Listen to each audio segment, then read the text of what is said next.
Welcome to Barney Zeitz's studio on Martha's Vineyard. I'm going to show you on the walk into the glass studio some of the sculptures I welded out of stainless steel.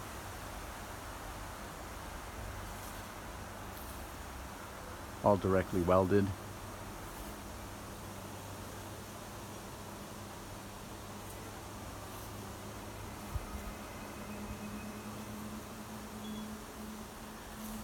This one's going to Wisconsin next month. Birdman. And this is the big studio wall I built 10 years ago. And it's where I'm showing the windows going to Flieden, Germany.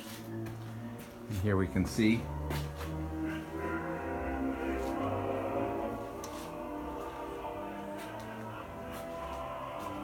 two of the finished back four windows for the church former synagogue in Flieden. This is the middle Hebrew window, and we have the back German window. They're all finished. And in the crate I have the other two large windows, but I only welded two frames, but you can see the techniques.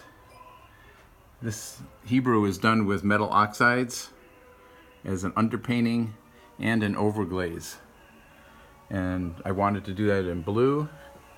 And then the church had requested magenta for the color for the German, because their brochure and their German Protestant church colors are magenta. This was their brochure for the project.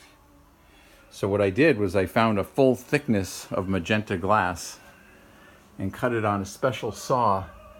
And so each piece is cut and then laminated down onto the plate and then fired with other glass packed in between the lettering, so you can see it just flows. And I do a technique that I've come up with over the years where I use metal oxide underpaintings and then stained glass layers on top, and then some top fire paints as well, so that you can see there's like a black line on the top. There's some opaque whites which you can sort of make out. If I hold that, that's on the top surface. And you know, it's a unique look. It's very painterly, but it is all glass and metal oxides. And this is, like I said, the back German window. 1951 was the year that the church opened. And inside in my studio, I'll show you the back Hebrew window on the light table, which says 1875. Now this frame here will be going to Germany. It's stainless steel, and I welded it. It took over a month to weld. There's the Hebrew is the last word for the prayer for peace, shalom, and in German it'll be Frieden. And this was all curve cuts to make the curves, and bent and welded so that the red glass will fit in here, but only the words, the letters for shalom, will be seen from the front. And this is a very special frame, all stainless steel. The church is having built the exact sizes in zinc frames to take thermal pane glass on the outside and a space for my stained glass on the inside. So today's a good day. The wind's blowing and the lights flickering through the windows. So let me take you inside and show you a light table where I do the glass work. And for any given color, I have crushed glass. Here's 1875. And you can see for each color, I've crushed and screened to get different grades, different sizes, right down to powders. You know, here's sea blue, lavender, light blue. Over here, so my studio is a big mess with lots of different trays of glass ready to be used in windows. And you can see the technique for the metal oxide underpainting. Now the light table flattens everything out. So, you know, these words are 1875 when this particular building was built. even though there had been a Jewish presence in Fleeden for, they say, up to almost 500 years. So, and what I did was I started with glass that was just plain colors like you see here, and I would crush it and I would mix it on heavy hard shelves, which I have over here in this kiln. I'd have the two hard shelves in there, and I would mix it together and fuse pieces that look like this. And then with those pieces, I would hit them with a hammer and break them up into mosaic pieces that look like, and I'd have them in trays, and I can work with these pieces. Here we go. To do the mosaic mountaintop. And here's a good study to show when I first presented the idea. You know, I did 3 studies like this, and this is using that mosaic glass that I crushed and fused and then, you know, hammered again to break it up a second time, and then used as an abstract mountaintop with the slivers of the reds and oranges and magenta throughout the sky.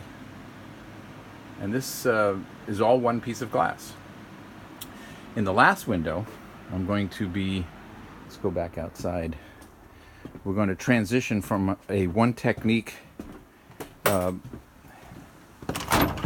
where everything is done in fused glass. So you can see these windows are very soft in texture. But for the last window, there's a prayer for peace in both Hebrew and in German. And it reads, "May God bless you and keep you. May God make his face shed light upon you and be gracious unto you. May God lift up his face unto you and give you peace." So we're going to finish the back window on each side with the word peace, but that's going to be done in a different technique. I'll be using the same glass, but I'm going to laminate with a special epoxy so that each piece is glued down separately, and it will have a much higher quality of see-throughness.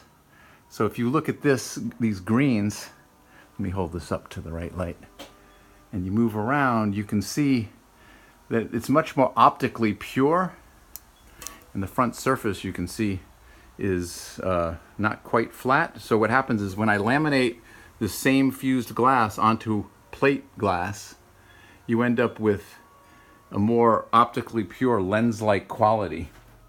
And that's what I'm looking for in the third window. So on either side of the church, let me take a look at this. I have these pictures. Here's the church. 3 windows on each side. You have the 2 big ones. And then 10 feet down the church, 3 meters, you have the smaller window where you step 2 steps up and the walls come in 2 feet on each side. So it's a more intimate space, and that's where the word shalom will be. So you will literally read the prayer across the church on the right in Hebrew and on the left in German with crosses. So you have Hebrew with Stars of David, which you have here, and then in German with crosses on the left side of the church. So it's our shared prayer for peace, which has been used for thousands of years by both Christians and Jews. Matter of fact, Holger uses this sometimes to finish a service, and I grew up in a temple where they finished the service with the priestly prayer. So it should be very moving to share this prayer in a building that had once been for Jewish people, and now it's Christian people.